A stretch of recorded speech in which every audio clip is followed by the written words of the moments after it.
ውድና የተከበራችሁ የኔ ውድ ቤተሰቦቼ ለጌታችን ለመድኃኒታችን ለኢየሱስ ክርስቶስ ለጥምቀት በዓል በሰላም በጤና አደረሳችሁ አደረሰን። እንዴት ናችሁ ውዶቼ? ሰላም ናችሁ? አለን እግዚአብሔር ይመስገን። እኔ ደግሞ ጥምቀትን በዓል በእንዲህ አይነት መልኩ እያከበርኩ ነው፣ በማዳም ኮሽና ሆኜ። እግዚአብሔር አምላክ ለዛሬ ዓመት በሰላም በጤና ያደርሰንና በሀገሬ ለማክበር ያብቃኝ። ጸልዩልኝ እንዲያበቃኝ። እናንተም ባላችሁበት ሰላምና ጤና ብዝዝት ይበልላችሁ። በዓሉ የሰላም የፍቅር የጤና ያድርግልን። የሞቱትም ወገኖቻችን ነፍሳቸውን በአጸደ ገነት ያኑርልን፣ የታመሙት ይፈውስልን። እናመሰግነዋለን። እኛን ደግሞ ለዚህ ሰዓት ስላበቃንና ስላደረሰን ክብርና ምስጋና ለመድኃኔዓለም ይሁን። በያላችሁበት ሰላምና ጤና ብዝዝት ይበልላችሁ የኔ ውዶች።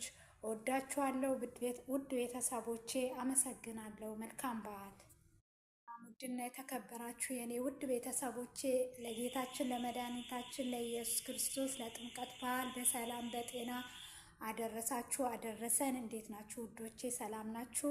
አለን እግዚአብሔር ይመስገን። እኔ ደግሞ ጥምቀትን በዓል በእንዲህ አይነት መልኩ እያከበርኩ ነው፣ በማዳም ኮሽና ሆኜ።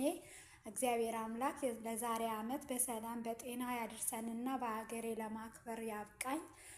ጸልዩልኝ እንዲያበቃኝ።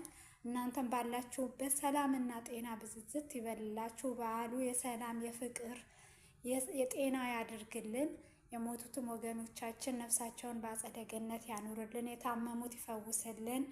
እናመሰግነዋለን። እኛን ደግሞ ለዚህ ሰዓት ስላበቃንና ስላደረሰን ክብርና ምስጋና ለመድኃኔዓለም ይሁን።